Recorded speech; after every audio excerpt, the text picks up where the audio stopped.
Another beautiful day here.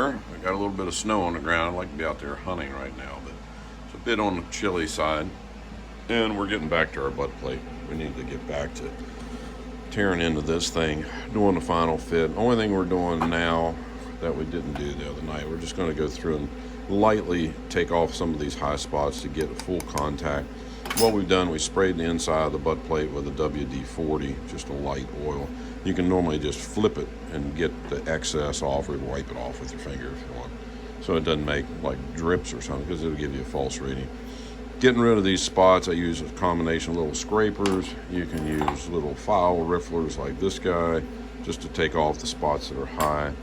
And then when I'm really moving a little more wood, I've got a couple little round, half round files, grind them flat on the front, so it makes basically a scraper is what it's doing. So the only thing you're doing is removing the high spots to get a full print. What your goal is you can put screws in it probably now and get most of that to come down. You can sometimes tap the edges to get a real nice fit, but you got to be careful when you start beating on stuff with a hammer, because you can see this grain structure way it's curving through. I don't care if it's coming this way or what.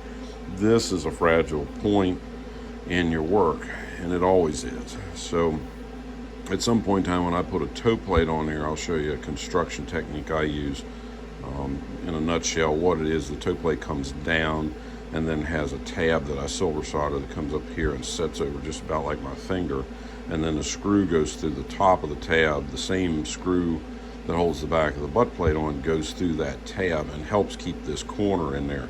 You'll still have shrinkage and maybe a little gap once in a while, but what it does is it helps keep that toe from slipping off. Even if you dovetail, a lot of times it'll come out of there, and it helps keep everything together, tying this soft, fragile point. Also, it gives you the ability to move this screw on the toe plate farther forward instead of trying to get back here to get a connection here. So you've got two screws coming in here. You got this one coming in for the butt plate, you got that one coming in for the toe plate. So you're basically making a wedge in this really fragile part of your stock structure itself. That's why so many old guns get cracked up through the sides. I mean, I fix a bunch of them that, you know, it either cracks along here or it just cracks straight across and goes down the side. So we're trying to prevent some of that. That's why we're doing all this extra stuff, leaving this extra wood in. So give it a try.